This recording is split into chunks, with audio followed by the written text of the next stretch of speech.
Hey there! Today we're going to do something pretty wild. Take a look inside the most complex machine on the entire planet, your brain.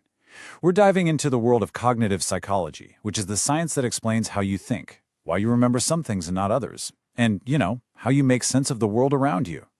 So, let's kick things off with a question you've probably asked yourself at some point. Can what you eat for breakfast actually, literally, make you smarter? You might think this sounds like something your parents would tell you, but believe it or not, the answer is a big yes. Studies have found a really direct link showing that kids who eat breakfast and get some regular exercise actually do better in school. And figuring out the why behind that connection, well, that is exactly what cognitive psychology is all about. It's the science dedicated to understanding all those inner workings of your mind, from how you learn stuff to how you remember it, and even how you make decisions. Okay, so how on earth did we even start studying the mind scientifically? I mean, you can't exactly put a thought under a microscope, right? It all started with this big shift, a journey that took our understanding of the brain out of the philosophy classroom and into the science lab. For centuries, literally centuries, trying to understand consciousness was a job for philosophers. It was all about debating and thinking. But then, one guy came along and decided that the mind could, and absolutely should, be studied with the tools of science. And that guy's name was Wilhelm Wundt. His big idea was actually pretty simple but totally revolutionary for its time.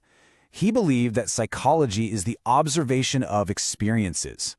For the very first time, someone was arguing that we should stop just talking about the mind and actually start observing and measuring what's going on.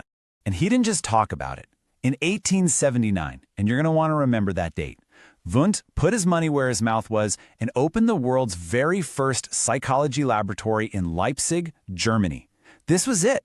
This was the moment that modern psychology as we know it was officially born. Now, Wundt definitely kicked the door open, but he wasn't a one-man show. A whole bunch of other brilliant minds rushed in right after him. So let's meet some of these key pioneers who really built the foundations of this brand new science. And man, once that door was open, things just exploded. You can see it right here. Sure, you had philosophers like John Stuart Mill kicking around ideas about how our thoughts connect way back in the 1700s. But Wundt's lab in '79, that was the starting gun. Just a few years later, you have Hermann Ebbinghaus running the first ever experiments on memory. Then William James publishes this massive book that basically defines the field in America. By the 1930s, we even had researchers like Edward Tolman figuring out that rats create mental maps in their heads. It was a complete scientific revolution. Let's talk about William James for a sec, because he had this really cool new approach called functionalism. He wasn't just interested in what the parts of the mind are, he wanted to know why we have them. He asked his crucial question: how do our mental processes actually help us adapt and survive out in the real world? And this way of thinking led to some super weird, kind of mind-bending ideas, like the James Lange theory of emotion. Now, normally you'd think it goes like this. You see a bear, you feel scared, and then your heart starts pounding. Nope. James and Lange flipped it completely. They said you see the bear, your body has an automatic physical reaction. Your heart races, your palms sweat, and it's only after that happens that your brain interprets that bodily reaction as the feeling of fear. It's wild, right? The feeling actually comes last. And then you had guys like Hermann Ebbinghaus. His contribution was all about rigor. While other people were coming up with big theories, he was in the lab, proving that you could actually measure something as fuzzy and personal as memory. He basically made the invisible visible. He showed it could be done. But, not everyone was on board with this whole let's study what's inside the head thing.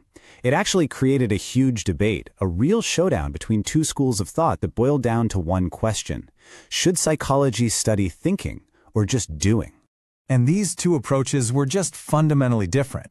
On one side, you've got cognitive psychology, which, as we've seen, is all about diving into the mind. But on the other side, you had behaviorism, and these guys said, "Whoa, hold on. We can't see thoughts or feelings, so we can't study them scientifically. The mind is a black box." For them, all you could study was the input, what the environment does, and the output, the behavior you can actually see. Okay, so that's a lot of history. But what does it all mean for us, right here, right now? Why does understanding this mind stuff still matter so much today?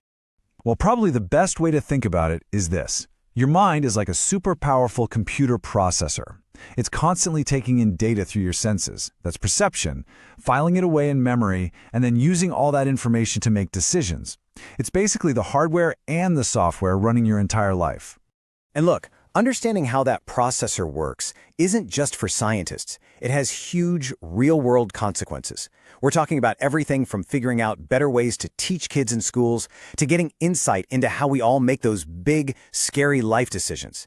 It's how we can look at modern brain scans and understand what we're seeing. It really gives us a framework for understanding why we feel and act the way we do. So when you boil it all down, cognitive psychology is way more than just a subject you'd find in a textbook. It's really this incredible, ongoing quest, our species' attempt to use science to understand the single most complicated and most personal thing we will ever know, our very own minds. And that leaves us with one last big question. I mean, we've come a long, long way since Wundt's first little lab. But after more than 150 years of study, what do you think are the greatest mysteries of the mind, things like consciousness itself, that we still haven't cracked?